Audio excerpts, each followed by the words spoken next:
Hey Fandom, it's me Aaron for a comic show, and it's the Wednesday before Black Friday, and the publishers just got out all their wares, just got out so much cool stuff because, you know, it needs to be out before Christmas anyway. Might as well have it out before Black Friday when people are out shopping and doing their things, and wow, lots of stuff. Let me dig in. A lot of this is the ends of things where I can't spoil stuff, but Infinity 6 of 6 Avengers World, this was awesome.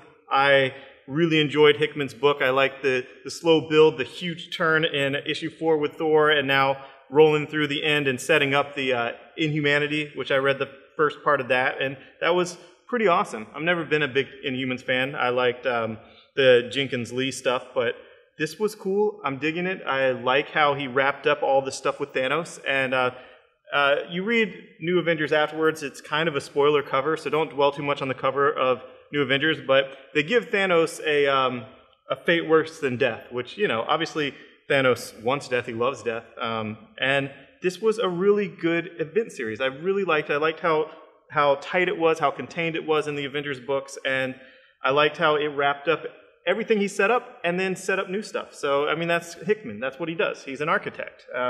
Love the guy. So you will not be let down by Infinity 6 if you've liked it up to 5. That's a guarantee.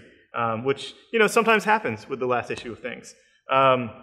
Superior Spider-Man, this is the Venom issue. Venom, Flash Thompson's here, and he kind of overplayed his hand. He kind of, you know, wants to admit to Spidey Parker that he's Flash Thompson, you know, Flash that, you know, always had a thing for Spider-Man. They always had this history together all the way back to the beginning of Spider-Man, except they don't, because this is Otto Spider-Man. So we finally get this story, and just when you think that this Superior Spider-Man Otto stuff has kind of run its course, it's the gift that keeps on giving. Now you have the Venom Flash to Peter Ock type of thing that's fun and cool, and it's a whole new take on Venom, where Flash was a new take on Venom. This is a new take on the Venom and Spider-Man relationship, and I liked it.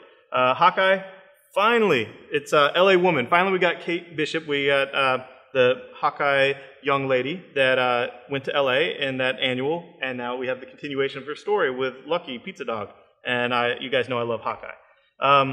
Acker and Blacker wrote this Deadpool and Madcap. It's an annual, self-contained, single-issue story, and I really liked it. If you know Madcap, if you like Madcap from, you know, his original mini or places he's popped up since then, it's cool to see these guys together, and they definitely had a great time. It was freaking Looney Tunes from the cover to the end, and I enjoyed it. I am a discerning Deadpool fan. I like Deadpool, you know, but I like that book. It was fun.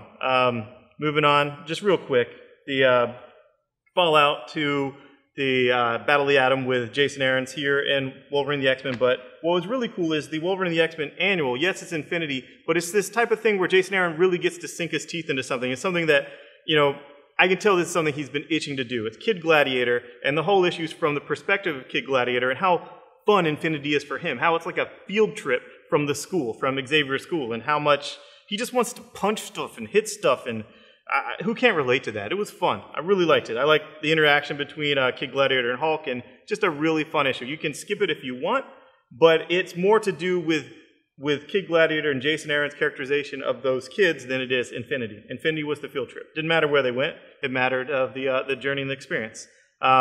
Moving on, Cataclysm, X-Men. Each of these is a mini-series with Cataclysm, and this is cool. Falkov's on this as well, and love this Galactus cover. And, you know, everyone's going to die. What can you say? You just don't want to spoil who dies, because this is a video. And speaking of not spoiling who dies, Rick Remender's Uncanny Avengers, so much happens in this issue. It's insane, and I can't even mention anything. Rogue and Scarlet Witch have their, they have it out. They have out what's been coming since the first issue between them, and it was insane.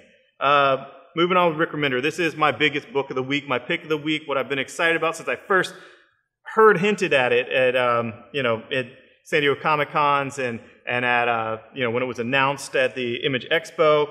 Remender, I've followed his career, loved him ever since you know, his embarrassing first work to his Blackheart, and to some of his stuff that I really liked that I missed was like Sea of Red and Fear Agent, and this is a return to that. Sure, he used to create all this awesome stuff, and then his voice just took off at Marvel, and they loved his voice, and they put him on all these big books, but I want Rick Remender on wackadoo stuff, crazy stuff, you know, crazy pulp, science-y, nutty stuff, and that's what black science is. It's essentially an anarchist league of scientists that have no authority but themselves, and it's narrated by the protagonist, who is a failure, and he's just narrating how much of a failure he is and how all these decisions he made and all this stuff of going into science and following black science and how he's lost his family, neglected them, all this stuff, and I can't help but relate to that myself, but also, Remender, you know, kind of like, should he really have gone to Marvel and spent all this time with Marvel and neglected his family? Maybe not his actual family, but his family of work, of creator-owned stuff, which he's finally back on. And, you know, you don't have to care about any of that. Black science is great, great art, fun, funny, action-packed. You get in the middle of the action as they go through killing Kermits and then the Eververse and just crazy nutty stuff. If you like Image stuff, even if you've never read a Rick Remender creator-owned book, get this. Seriously, you'll like it. He's good. I vouch for him. Moving on, Kick-Ass, everyone dies. Not saying who. Lots of people die. It's all death. Saga, this was another fun issue Saga. Love Saga. Stuff happens. It syncs up to where the Robot Prince was in earlier issues, months and months and months ago. And it's about to hit the fan. Next issue, everything is going to come to a head, and this issue is just awesome. I just love this book. Walking Dead, Negan has a rule that we didn't know of, and it's a good rule. I can stand behind his rule. Negan finally says something that everyone reading the book can agree with, and that's all I have to say about that. Letter 44, Charles Soule. If you haven't tried the first one, it was just $1. We're still giving them out for free. Love the book. Love Charles Soule.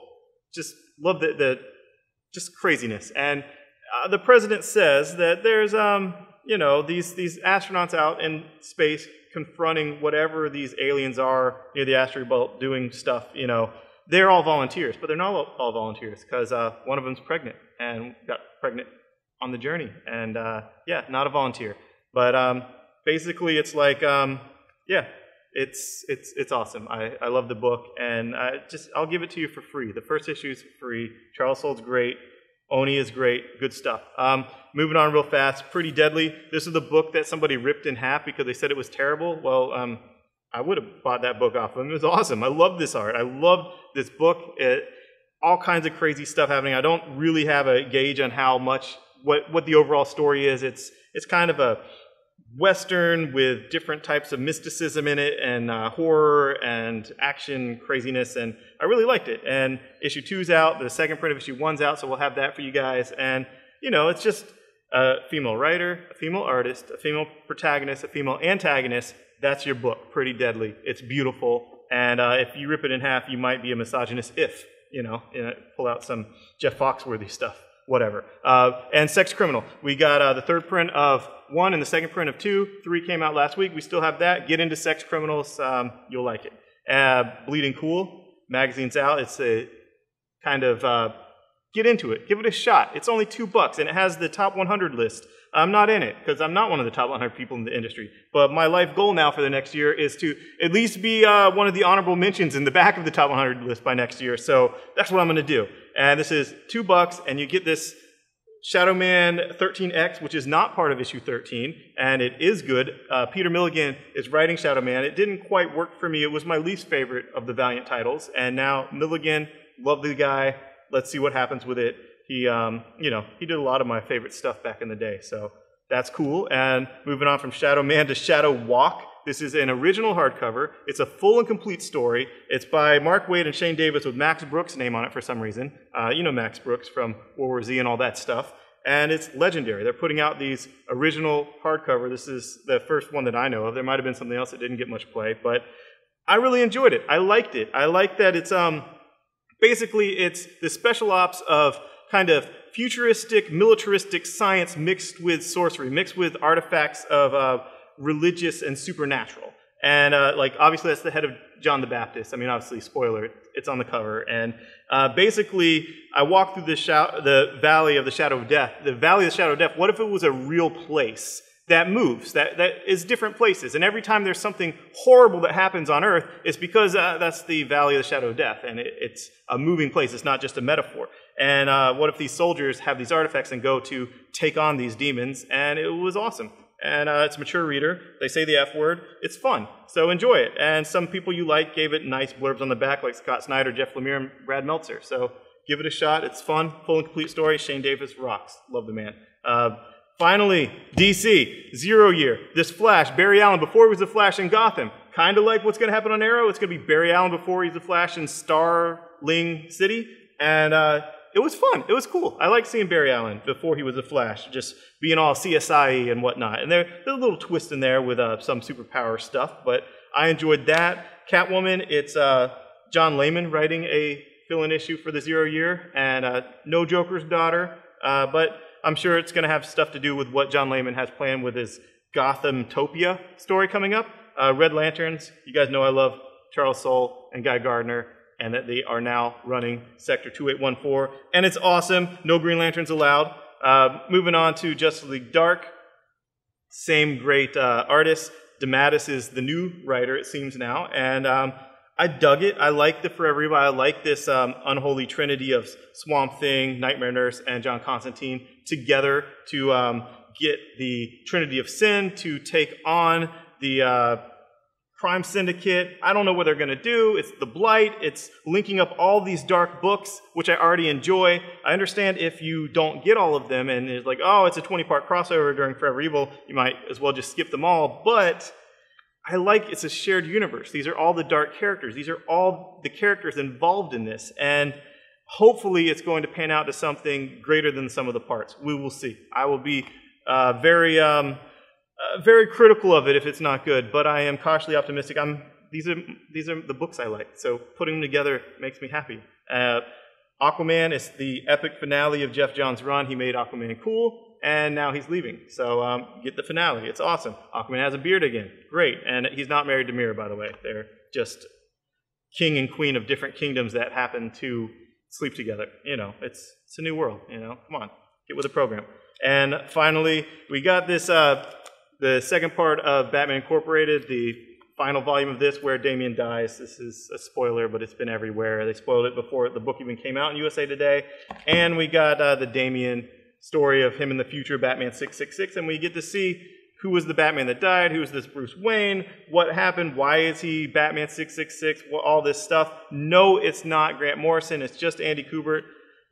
Do I like it? Yeah, I enjoyed it. It was fun. It was cool.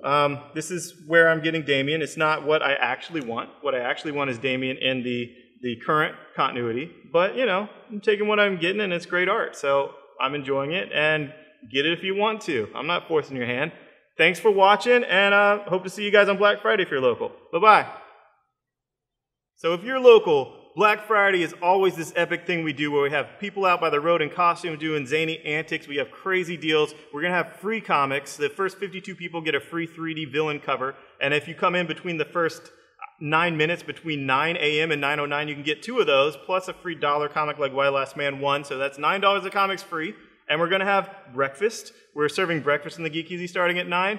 And after all that crazy stuff, between 9 and midnight, we're going to have a Black Friday karaoke, like Blackest Night, all the way to midnight, crazy karaoke. It's going to be an epic fun time, and I'm just going to go until I pass out. So come enjoy it with me. Thanks. Bye-bye.